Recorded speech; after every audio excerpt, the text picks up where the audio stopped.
ಕೇಸಿಗೆ fine ಇಲ್ಲ. ರೋಗವನ್ನ ತಡೆಗಟ್ಟೋದಕ್ಕಿಂತ ಉತ್ತಮ ಪರಿಹಾರ ಇಲ್ಲ.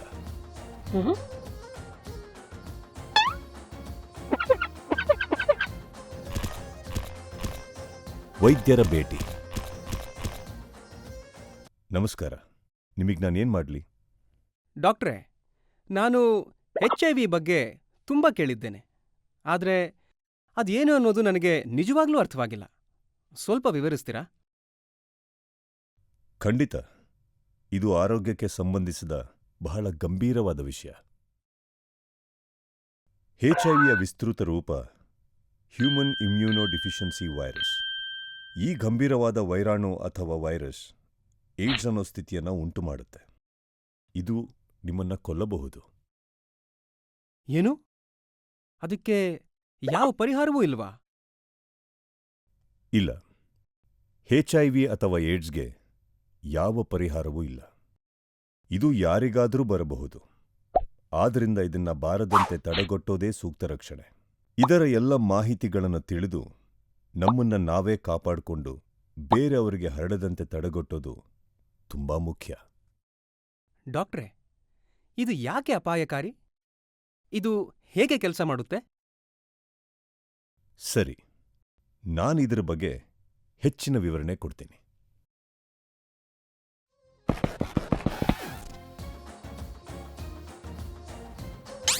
ಇದು ಯಾಕೆ ಅಪಾಯಕಾರಿ? ನೋಡಿ, ನಮ್ಮ ದೇಹ ಒಂದು ದೇಶವಿದ್ದ ಹಾಗೆ. ಈ ದೇಶವನ್ನ ರಕ್ಷಿಸೋ ಸೇನೆನ ರೋಗ ನಿರೋಧಕ ವ್ಯವಸ್ಥೆ ಅಥವಾ ಇಮ್ಯೂನ್ ಸಿಸ್ಟಮ್ ಅಂತ ಕರಿತೀವಿ. ಪ್ರತಿಯೊಂದು ದೇಶದಲ್ಲೂ ಆ ದೇಶವನ್ನ ಪರಕೀಯ ಶತ್ರುಗಳ ಆಕ್ರಮಣದಿಂದ ರಕ್ಷಿಸಿಕೊಳ್ಳೋದಕ್ಕೆ ಸೇನಾಪತಿಗಳು ಹಾಗೂ ಸೈನಿಕರನ್ನು ಕೂಡಿದ ಸೇನೆ ಇರುತ್ತೆ. ಈ ಸೇನಾಪತಿಗಳು ಸೈನಿಕರನ್ನ ಒಟ್ಟುಗೂಡಿಸಿ ಸಜ್ಜುಗೊಳಿಸ್ತಾರೆ. ಅದೇ ರೀತಿ ನಮ್ಮ ದೇಹದ ರೋಗ ನಿರೋಧಕ ವ್ಯವಸ್ಥೆಯು ಹೊರಗಿಂದ ಬರಬಹುದಾದ ರೋಗಾಣುಗಳು ಮತ್ತು ಸೋಂಕುಗಳಿಂದ ನಮ್ಮನ್ನ ರಕ್ಷಿಸುತ್ತೆ.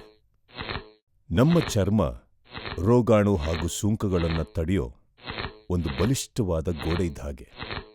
ನಮ್ಮ ದೇಹದಲ್ಲಿ ರೋಗ ನಿರೋಧಕ ವ್ಯವಸ್ಥೆಯ ಸೇನಾಪತಿಗಳು CD4 T ಸೆಲ್ಗಳು. ಇವರು ಸೈನಿಕರನ್ನ ಸಜ್ಜುಗೊಳಿಸಿ ನಮ್ಮನ್ನ ಆರೋಗ್ಯಕರ ಹಾಗೂ ಸದೃಢವಾಗಿರುವಂತೆ ಕಾಪಾಡ್ತಾರೆ. ಈ ನಮ್ಮ ಸೈನಿಕರು ಸೇನಾಪತಿಗಳ ಎಲ್ಲಾ ಸೂಚನೆಗಳಂತೆ ಹೊರಗಿನ ರೋಗಾಣುಗಳನ್ನ ಸದೆಬಡಿತಾರೆ. ವೈರಾಣು ಅಥವಾ ವೈರಸ್ ಒಂದು ವಿಧದ ಹೊರಗಿನ ಆಕ್ರಮಣಕಾರಿ. ನೀವು ನೆಗಡಿ, ಶೀತ, ದಡಾರ, ಸಿಡುಬು, ಕೆಮ್ಮು, ಜ್ವರ ಅಥವಾ ಪೋಲಿಯೋ ಬಗ್ಗೆ ಕೇಳಿರ್ತೀರ. ಇವೆಲ್ಲ ವೈರಸ್ಸಿಂದನೇ ಉಂಟಾಗೋ ರೋಗಗಳು. ಪ್ರಪಂಚದಲ್ಲಿನ ಅತ್ಯಂತ ಮಾರಕ ವೈರಾಣು ಅಥವಾ ವೈರಸ್ಗಳಲ್ಲಿ ಒಂದು HIV, human immuno deficiency virus. ಇತರ ಕೆಲವು ವೈರಸ್ಗಳ ಹಾಗೆ HIV ಗಾಳಿಯಲ್ಲಿ ಬದುಕೋದಿಲ್ಲ. ಹೀಗಾಗಿ ಈ ರೋಗ ಗಾಳಿಯಿಂದ ಬರೋದಿಲ್ಲ. ಆದರೆ ಒಮ್ಮೆ HIV ಯಾರ ದೇಹವನ್ನಾದರೂ ಪ್ರವೇಶಿಸಿದ್ರೆ ಅದು ತುಂಬಾ ಶಕ್ತಿಶಾಲಿ ಹಾಗೂ ಅಪಾಯಕಾರಿ. ನಮ್ಮ ಸೇನಾಪತಿಗಳ ಮೇಲೆ ಆಕ್ರಮಣ ಮಾಡಿ ಅವ್ರನ್ನೆಲ್ಲಾರನ್ನೂ ನಾಶಗೊಳಿಸೋ ಸಾಮರ್ಥ್ಯ ಹೊಂದಿರೋದ್ರಿಂದ ಈ ವೈರಾಣು ಬಹಳ ಅಪಾಯಕಾರಿ. ದೇಹವನ್ನ ಪ್ರವೇಶಿಸಿದ ಮೇಲೆ HIVಯು ಹೆಚ್ಚು ಹೆಚ್ಚಾಗಿ ಉತ್ಪನ್ನಗೊಳ್ಳುತ್ತಾ ಹೋಗಿ ಶರೀರವನ್ನ ತನ್ನ ವಶಕ್ಕೆ ತೆಗೆದುಕೊಂಡ್ಬಿಡುತ್ತೆ.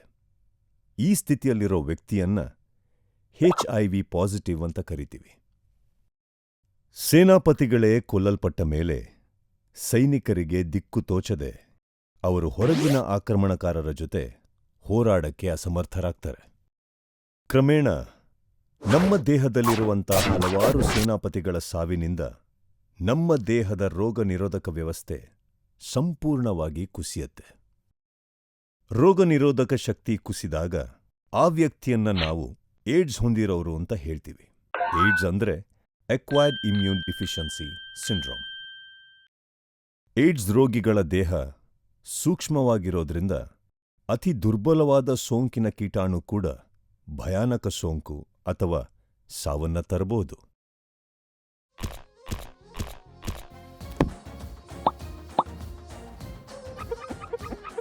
ಇದು ಭಾರತದಲ್ಲೀಗ ಅತಿ ದೊಡ್ಡ ಸಮಸ್ಯೆ. HIV ಒಂದು ಜಾಗತಿಕ ಸಮಸ್ಯೆ ಆಗಿದೆ.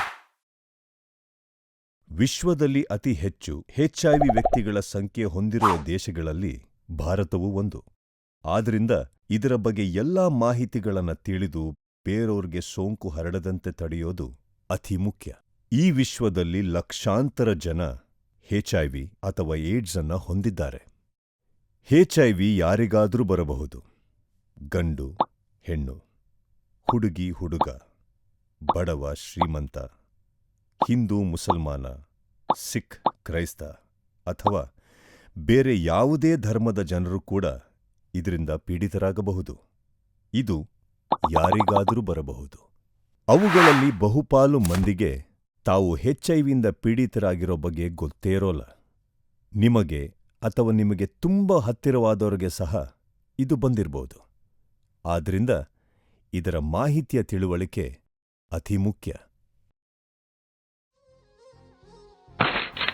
ನಿಜಾಂಶ ತಿಳ್ಕೊಳ್ಳಿ. HIV ಬರುವುದು ಸುಲಭನಾ? ಇಲ್ಲ, ಇದು ಸುಲಭ ಅಲ್ಲ. ಶೀತ, ಜ್ವರದಂತೆ ಗಾಳಿಯಿಂದ ಈ ರೋಗ ಬರೋದಿಲ್ಲ. ಊಟ ಹಾಗೂ ನೀರಿಂದ ಕೂಡ ಬರೋಲ್ಲ. ಕೋಳಿ, ಹಸು ಅಥವಾ ಯಾವುದೇ ಪ್ರಾಣಿ ಪಕ್ಷಿಗಳಿಂದಲೂ HIV ಸೋಂಕು ಬರೋಲ್ಲ. ಇದು ಮನುಷ್ಯನ ದೇಹದಲ್ಲಿರೋ ಕೆಲವು ಫ್ಲೂಯಿಡ್ಸ್ ಅಥವಾ ದ್ರವಗಳ ಮೂಲಕ ಮಾತ್ರ ಜೀವಿಸಿ ಹರಡಬಹುದು. ಪ್ರತಿಯೊಬ್ಬ ಮನುಷ್ಯನ ದೇಹದಲ್ಲೂ ಫ್ಲೂಯಿಡ್ಸ್ ಅಥವಾ ದ್ರವಗಳು ಇರುತ್ತೆ. ಉದಾಹರಣೆಗೆ ಕಣ್ಣೀರು, ಬೆವರು ಹಾಗೂ ಎಂಜಿಲು. ಈ ವೈರಾಣು 3 ರೀತಿಯ ದ್ರವಗಳಿಂದ ಮಾತ್ರ ಹರಡಬಲ್ಲದು. ಇದು ಈ ರೋಗದ 3 ಅಂಶದ ಮಂತ್ರ. ಈ 3 ಅಂಶದ ಮಂತ್ರ ರಕ್ತ, ಎದೆಹಾಲು ಹಾಗೂ ಲೈಂಗಿಕ ದ್ರವ. ಸರಿ, ದೇಹದ ಬೇರೆ ದ್ರವಗಳ ವಿಷಯವೇನು? ಯಾವುದು ಸುರಕ್ಷಿತ, ಯಾವುದು ಅಪಾಯಕಾರಿ ದ್ರವಗಳೆಂದು ನಾವು ತಿಳಿದುಕೊಳ್ಳುವುದು ಹೇಗೆ? ಒಳ್ಳೆ ಪ್ರಶ್ನೆ. ನಾನು ವಿವರಿಸ್ತೀನಿ. HIV ಹೇಗ್ ಬರುತ್ತೆ? ಭಾಗ 1. HIV ಅಪಾಯದ ಸಾಧ್ಯತೆ ಹೆಚ್ಚಿರುವಂಥ ದ್ರವಗಳು. ಮನುಷ್ಯನ ದೇಹದಲ್ಲಿ 2 ಥರದ ದ್ರವಗಳಿವೆ. ಮೊದಲನೇದು ಹಾನಿಕಾರವಾದ HIV ಅಪಾಯದ ಸಾಧ್ಯತೆ ಹೆಚ್ಚಿರುವಂಥ ದ್ರವಗಳು. ಎರಡನೇದು ಸುರಕ್ಷಿತವಾದ HIV ಅಪಾಯದ ಸಾಧ್ಯತೆ ಇಲ್ಲದೇ ಇರುವಂಥ ದ್ರವಗಳು. HIV ಕೇವಲ ಅಪಾಯದ ಸಾಧ್ಯತೆ ಹೆಚ್ಚಿರುವಂಥ ದ್ರವಗಳಾದ ರಕ್ತ, ತಾಯಿ ಎದೆಹಾಲು ಹಾಗೂ ಲೈಂಗಿಕ ದ್ರವಗಳ ಮೂಲಕ ಮಾತ್ರ ಹರಡಬಲ್ಲದು. ಇದು ನಮ್ಮ 3 ಅಂಶದ ಮಂತ್ರ. ರಕ್ತ HIV ಅಪಾಯದ ಸಾಧ್ಯತೆ ಹೆಚ್ಚಿರುವಂಥ ದ್ರವ. HIV ವೈರಾಣು ರಕ್ತ ವರ್ಗಾವಣೆಯಲ್ಲಿ ಅಥವಾ ಬಳಸಿದ ರೇಸರ್ ಬ್ಲೇಡ್ ಅಥವಾ ಬಳಸಿದ ಸಿರಿಂಜಿನಿಂದ ಪ್ರವೇಶಿಸಬಹುದು. ಮಹಿಳೆಯಿಂದ ಮಗುಗೂ ಇದು ಬರಬಹುದು.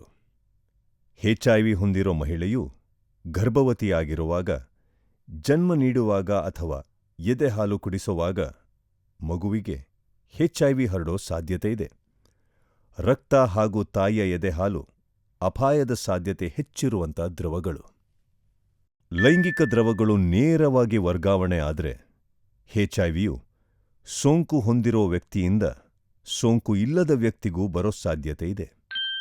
ಲೈಂಗಿಕ ದ್ರವಗಳು HIV ಅಪಾಯದ ಸಾಧ್ಯತೆ ಹೆಚ್ಚಿರುವಂಥ ದ್ರವಗಳು.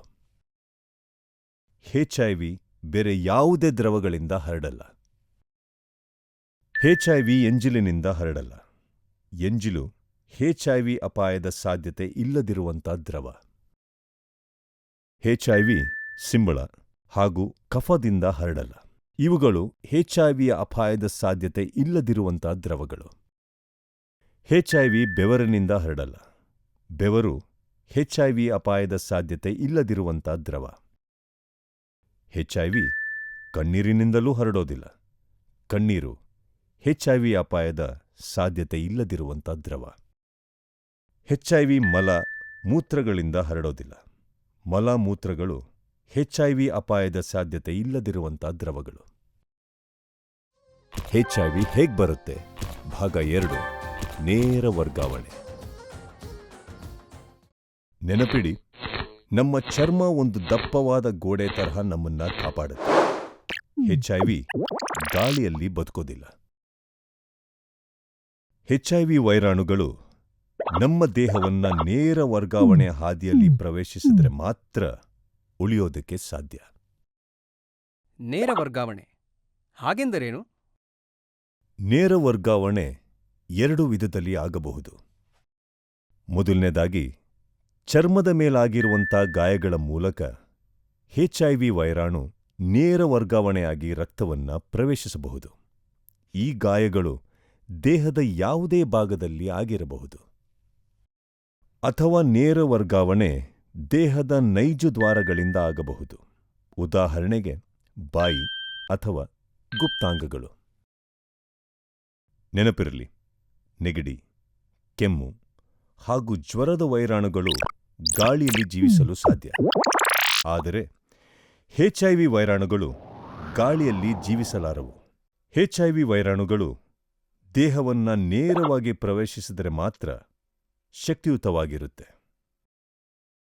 ಸೋಂಕು ಇದೆ ಅಂತ ನಾವು ಹೇಗೆ ತಿಳ್ಕೋಬಹುದು?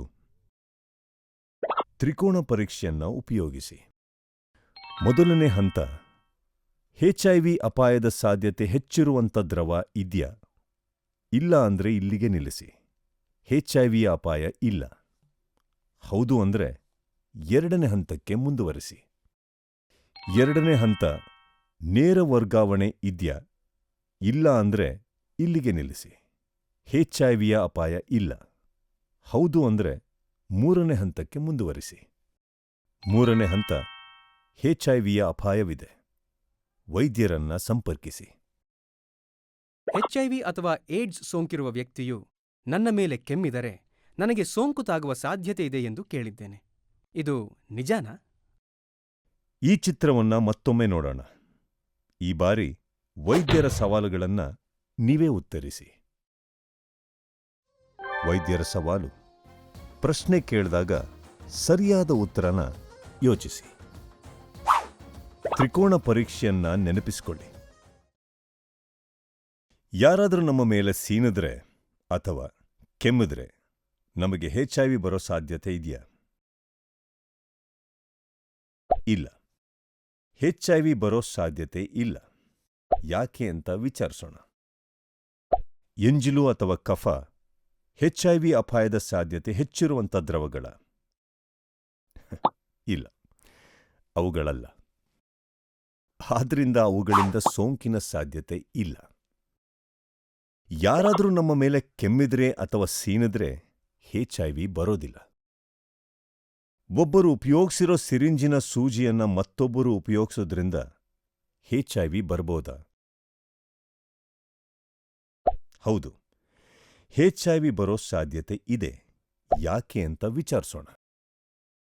ರಕ್ತ HIV ಅಪಾಯದ ಸಾಧ್ಯತೆ ಹೆಚ್ಚಿರುವಂಥ ದ್ರವನ? ಹೌದು. ನೇರ ವರ್ಗಾವಣೆ ಇದೆಯಾ?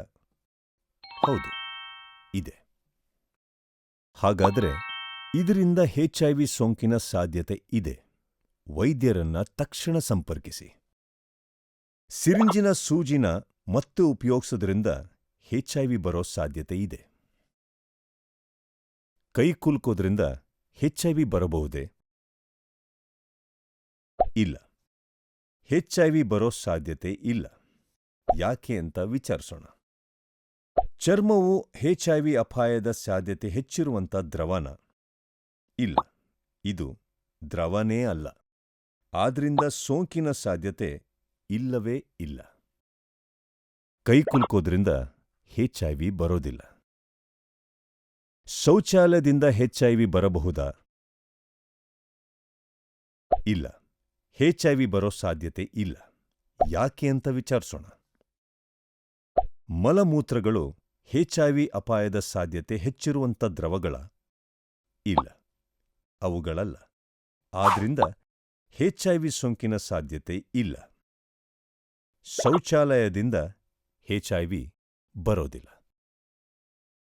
ಕೋಳಿ ಅಥವಾ ಹಸುಗಳಂಥ ಪ್ರಾಣಿಗಳಿಂದ HIV ಬರೋ ಸಾಧ್ಯತೆ ಇದೆಯಾ?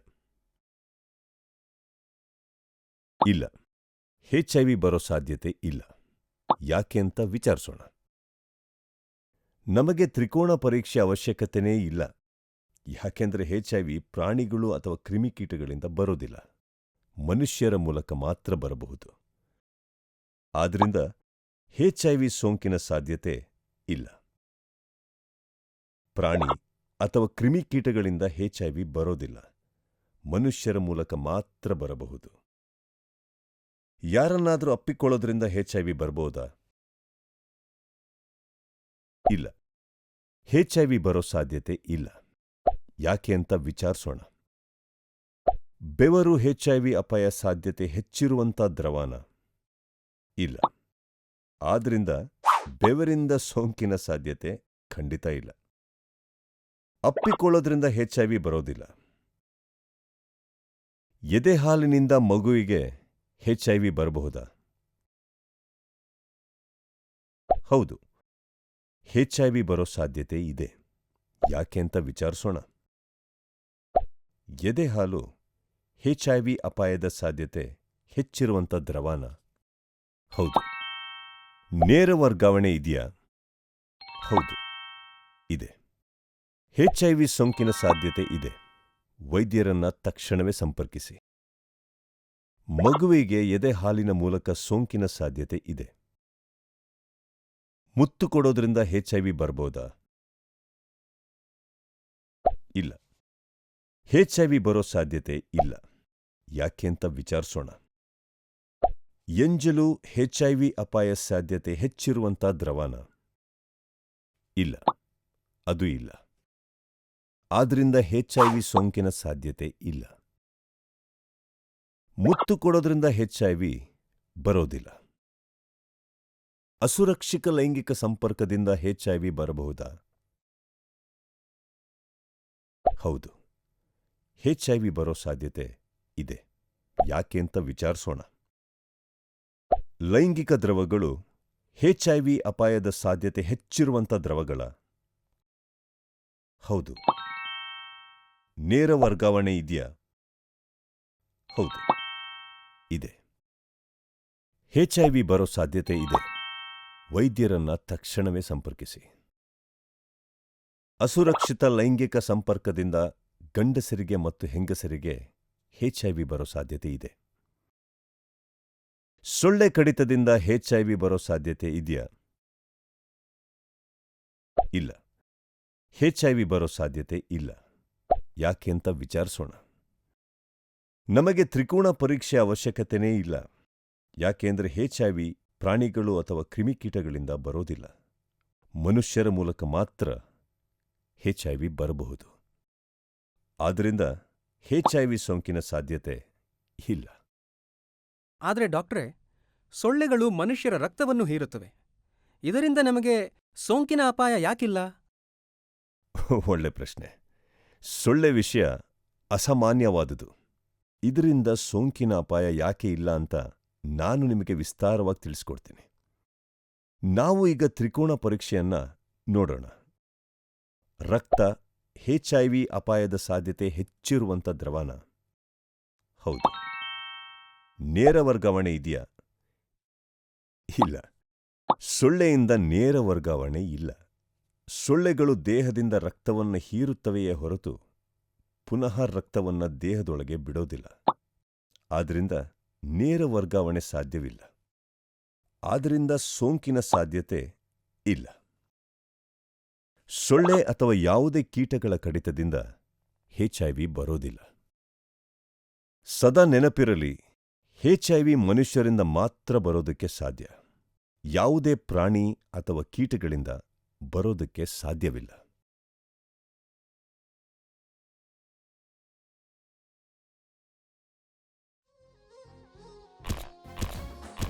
ಹೊರನೋಟ ನಮ್ಮನ್ನ ವಂಚಿಸಬಹುದು. ಒಂದು ಕಲ್ಪನೆಯ ಆಟ. ಒಬ್ಬ ವ್ಯಕ್ತಿಯನ್ನ ನೋಡಿ HIV ಅಥವಾ ಏಡ್ಸ್ ಇದೆ ಅಂತ ಹೇಳಬಹುದಾ? ನೆನಪಿರಲಿ, ಹೊರನೋಟ ನಮ್ಮನ್ನ ವಂಚಿಸಬಹುದು. ನಿಮ್ಮ ಅನಿಸಿಕೆ ಪ್ರಕಾರ ಯಾರಿಗೆ HIV ಅಥವಾ ಏಡ್ಸ್ ಇದೆ?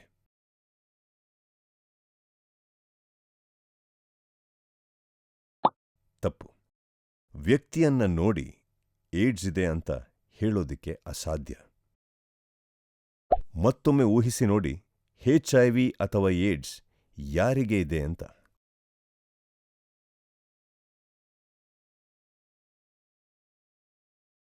ತಪ್ಪು. ವ್ಯಕ್ತಿಯನ್ನ ನೋಡಿ ಏಡ್ಸ್ ಇದೆ ಅಂತ ಹೇಳಲು ಅಸಾಧ್ಯ. ಮತ್ತೊಂದು ಸಲ ಯಾರಿಗೆ HIV ಅಥವಾ ಏಡ್ಸ್ ಇದೆ ಅಂತ ಯೋಚಿಸಿ.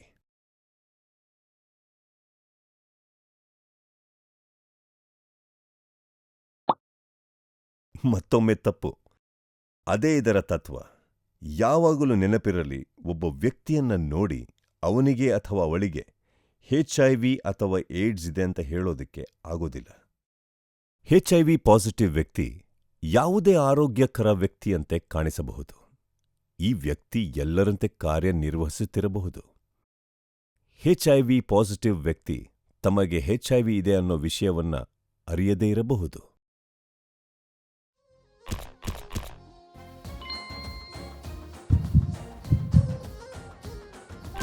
ಸೋಂಕು ಇದೆ ಅಂತ ಹೇಗೆ ತಿಳ್ಕೊಳ್ಳೋದು? ಕೆಲವು ವ್ಯಕ್ತಿಗಳು ಹಲವಾರು ವರ್ಷಗಳ ಕಾಲ HIV ಅಥವಾ ಏಡ್ಸಿನ ಯಾವ ದೈಹಿಕ ಲಕ್ಷಣಗಳನ್ನು ಪ್ರದರ್ಶಿಸೋದಿಲ್ಲ. ಕೆಲವು ಪೀಡಿತರಲ್ಲಿ HIV ಸೋಂಕಿನ ಲಕ್ಷಣಗಳು ಕಾಣಿಸಿಕೊಳ್ಳುತ್ತೆ. ಉದಾಹರಣೆಗೆ ಜ್ವರ, ಶೀತ ಮತ್ತು ಕೆಮ್ಮು, ತಲೆನೋವು, ಚರ್ಮದ ದದ್ದು ಮತ್ತು ಬೆವರು. ಕ್ರಮೇಣ ಸೋಂಕು ಇರೋರು ತೀವ್ರವಾಗಿ ಕಾಯಿಲೆಯಿಂದ ಪೀಡಿತರಾಗ್ತಾರೆ. ಒಮ್ಮೆ HIVಯು ಏಡ್ಸ್ ಆಗಿ ವೃದ್ಧಿಪಟ್ಟ ಮೇಲೆ ರೋಗದ ಲಕ್ಷಣಗಳು ತೀವ್ರವಾಗುತ್ತವೆ. ರೋಗಿಗಳು ಅತ್ಯಂತ ದುರ್ಬಲರಾಗಿ, ಕಾಯಿಲೆಗೆ ಒಳಗಾಗಿ ಸಾಕಷ್ಟು ತೂಕವನ್ನು ಕಳೆದುಕೊಳ್ತಾರೆ. ಆದರೆ ಇವು ನೆಗಡಿ, ಕೆಮ್ಮು ಹಾಗೂ ಜ್ವರದ ಲಕ್ಷಣಗಳು. ಹೌದು, ಮೊದಲು ಕಾಣಿಸಿಕೊಳ್ಳೋ ಲಕ್ಷಣಗಳು ನೆಗಡಿ, ಕೆಮ್ಮು, ಜ್ವರದ ಹಾಗೆ ಕಾಣುತ್ತವೆ. ಆದ್ರಿಂದ ಬಹಳ ಜನರಿಗೆ ತಾವು ತೀವ್ರವಾಗಿ ರೋಗ ಪೀಡಿತರಾಗೋವರೆಗೂ ಈ ಸೋಂಕು ಇರೋ ಬಗ್ಗೆ ಅರಿವೇ ಇರೋದಿಲ್ಲ. HIV ಅಪಾಯದ ಸಾಧ್ಯತೆ ಹೆಚ್ಚಿರುವಂತಹ ದ್ರವಗಳ ನೇರ ವರ್ಗಾವಣೆಯ ಸಾಧ್ಯತೆಯಲ್ಲಿ ನೀವು ಒಳಗಾಗಿದ್ರೆ ವೈದ್ಯರನ್ನ ಸಂಪರ್ಕಿಸಿ ಪರೀಕ್ಷಿಸಿಕೊಳ್ಳೋದು ತುಂಬಾ ಸೂಕ್ತ. ಈ HIV ವೈರಾಣುವಿನಿಂದ ನನ್ನನ್ನು ನಾನು ಹೇಗೆ ರಕ್ಷಿಸಿಕೊಳ್ಳಬಹುದು?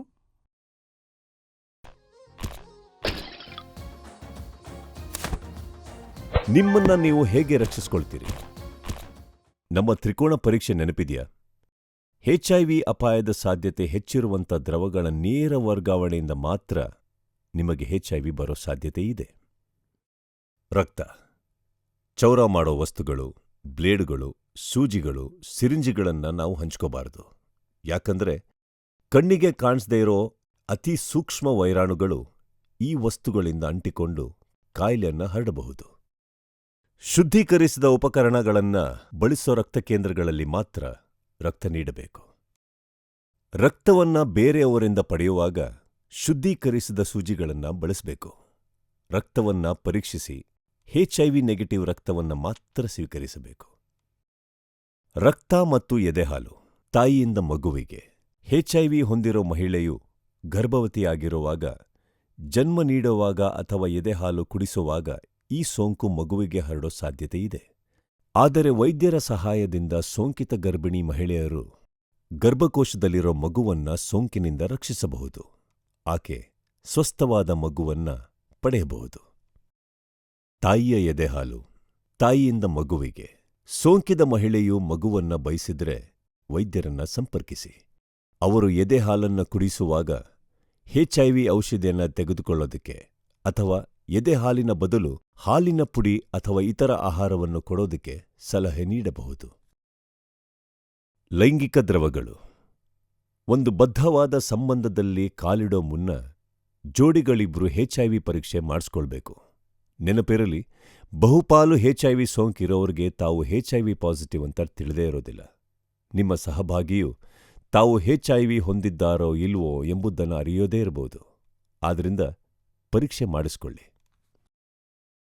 ಯಾವಾಗಲೂ ಕಾಂಡಮ್ ಬಳಸಿ. ಅದನ್ನ ಸರಿಯಾಗಿ ಮತ್ತು ಸೂಕ್ತವಾಗಿ ಬಳಸಿದ್ರೆ ನೇರ ವರ್ಗಾವಣೆ ತಡೆಗಟ್ಟಬಹುದು. ಮಗುವನ್ನ ಪಡೆಯ ಬಯಸಿ ಅದರ ಬಳಕೆ ಮಾಡೋದಕ್ಕೆ ಆಗದಿದ್ರೆ ತಪ್ಪದೆ ಇಬ್ರು HIV ಪರೀಕ್ಷೆ ಮಾಡಿಸ್ಕೊಳ್ಳಿ. ಹೆಚ್ಚು ಸಂಗಾತಿಗಳ ಜೊತೆ ಲೈಂಗಿಕ ಸಂಪರ್ಕ ಹೊಂದಿದ್ರೆ ಅಪಾಯ ಹೆಚ್ಚು. ಇತರ ಲೈಂಗಿಕ ಸಂಪರ್ಕದಿಂದ ಹರಡೋ ಸೋಂಕುಗಳಿರೋರಿಗೆ ಸೋಂಕು ತಗುಲೋ ಹೆಚ್ಚಿನ ಸಂಭವ ಇದೆ. ಎಲ್ಲರೂ HIV ಪರೀಕ್ಷೆಗೆ ಒಳಗಾಗಿದ್ದಾರಾ ಹಾಗೂ ಯಾವಾಗಲೂ ಕಾಂಡಮ್ ಬಳಸುತ್ತಿದ್ದಾರಾ ಅನ್ನೋದನ್ನ ದೃಢಪಡಿಸಿ.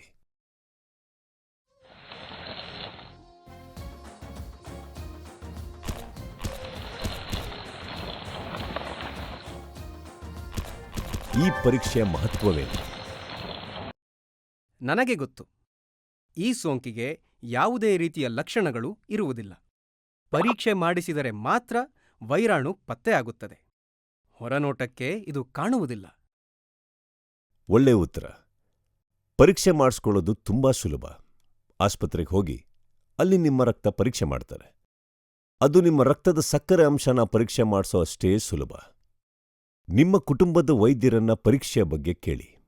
ಯಾರಿಗೂ ತಿಳಿಬಾರ್ದು ಅಂತ ಇದ್ರೆ ಸಾರ್ವಜನಿಕ ಅಥವಾ ಸರ್ಕಾರಿ ಆಸ್ಪತ್ರೆಗೆ ಹೋಗಿ ಅನಾಮಧೇಯರಾಗಿ ಈ ಪರೀಕ್ಷೆಯನ್ನ ಮಾಡಿಸ್ಕೊಳ್ಳಿ. HIV ಅಥವಾ ಏಡ್ಸ್ ಸೋಂಕನ್ನ ಸಂಪೂರ್ಣವಾಗಿ ಗುಣಪಡಿಸೋಕ್ಕೆ ಪರಿಹಾರ ಇಲ್ಲದಿದ್ರೂ ಕೆಲವು ಚಿಕಿತ್ಸೆ ವಿಧಾನಗಳ ಮೂಲಕ ಹೆಚ್ಚು ಕಾಲ ಬದುಕೋಕೆ ಸಾಧ್ಯ. ಚಿಕಿತ್ಸೆಯಿಂದ ತಮ್ಮ ಆತ್ಮೀಯರಿಗೆ ರೋಗ ಹರಡೋ ಸಾಧ್ಯತೆ ಬಹುಪಾಲು ಕಡಿಮೆಯಾಗುತ್ತೆ. ವೈದ್ಯಕೀಯ ಸಲಹೆ ಬೇಗ ಪಡೆದುಕೊಳ್ಳೋದು ಮುಖ್ಯ. ಡಾಕ್ಟ್ರೇ, ಇದರ ಬಗ್ಗೆ ನನಗೆ ಇಷ್ಟೊಂದು ತಿಳುವಳಿಕೆ ಕೊಟ್ಟದ್ದಕ್ಕೆ ತುಂಬಾ ಧನ್ಯವಾದಗಳು. HIV ಹರಡುವುದನ್ನು ನಿಲ್ಲಿಸುವುದಕ್ಕೆ ನಾನು ಏನು ಮಾಡುವುದಕ್ಕೆ ಸಾಧ್ಯ?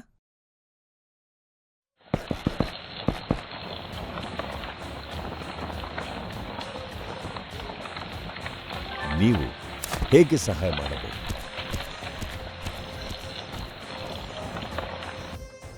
ಈ ಸಂದೇಶವನ್ನ ಎಲ್ಲರಿಗೂ ತಿಳಿಸಿ. ಮೊದಲನೇದಾಗಿ, ತಮ್ಮನ್ನ ಕಾಪಾಡಿಕೊಳ್ಳೋದು ಬಹಳ ಸುಲಭ. ನಿಜಾಂಶವನ್ನ ತಿಳಿರಿ ಹಾಗೂ ನಿಮ್ಮ ಆತ್ಮೀಯರೊಂದಿಗೆ ಹಂಚಿಕೊಳ್ಳಿ. ಎರಡನೇದಾಗಿ, ಸ್ವತಃ ಸಲಹೆಯನ್ನು ಪಡೆದುಕೊಳ್ಳಿ ಮತ್ತು ಪರೀಕ್ಷಿಸಿಕೊಳ್ಳಿ. ಇತರರನ್ನ ಸಲಹೆ ಹಾಗೂ ಪರೀಕ್ಷೆಗೆ ಪ್ರೋತ್ಸಾಹಿಸಿ. ನಾವು ಎಚ್ಚರಿಕೆಯಿಂದ ಇದ್ದರೆ HIV ವರ್ಗಾವಣೆಯನ್ನು ಇಳಿಸಬಹುದು. ಮೂರನೇದಾಗಿ, ಪ್ರಸ್ತುತ ಸೂಕ್ತ ನಿರ್ಧಾರ ಆರೋಗ್ಯಕರ ಭವಿಷ್ಯಕ್ಕೆ ಆಧಾರ. ನಮ್ಮೆಲ್ಲರಂತೆ HIV ಸೋಂಕಿತರು ಕೂಡ ಅನುಕಂಪ ಮತ್ತು ಬೆಂಬಲಕ್ಕೆ ಅರ್ಹರು. ನಮ್ಮ ತಂಡವನ್ನ ಸೇರಿ ನಾವೆಲ್ಲರೂ ಒಟ್ಟಾಗಿ HIV ಮತ್ತು ಏಡ್ಸ್ ಬಗ್ಗೆ ಜನರಲ್ಲಿ ಅರಿವನ್ನ ಮೂಡಿಸೋಣ. ಪರಿವರ್ತನೆಗೆ ನಮ್ಮೆಲ್ಲರ ಯತ್ನವು ಅವಶ್ಯಕ. ಒಗ್ಗಟ್ಟಿನಿಂದ ನಾವೆಲ್ಲರೂ ಕೆಲಸ ಮಾಡೋಣ.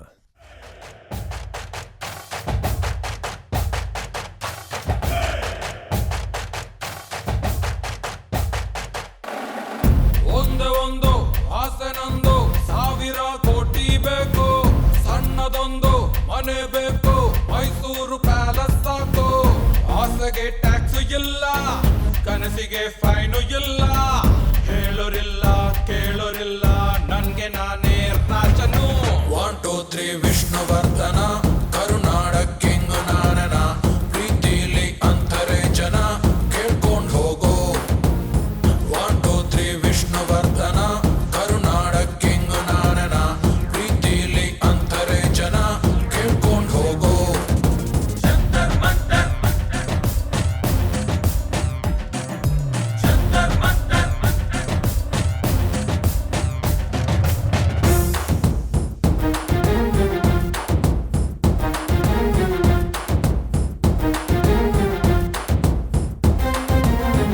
I am for money, money. There's nothing better than money, honey. World is spinning on money, money. You wanna stop the world, you pay me, honey.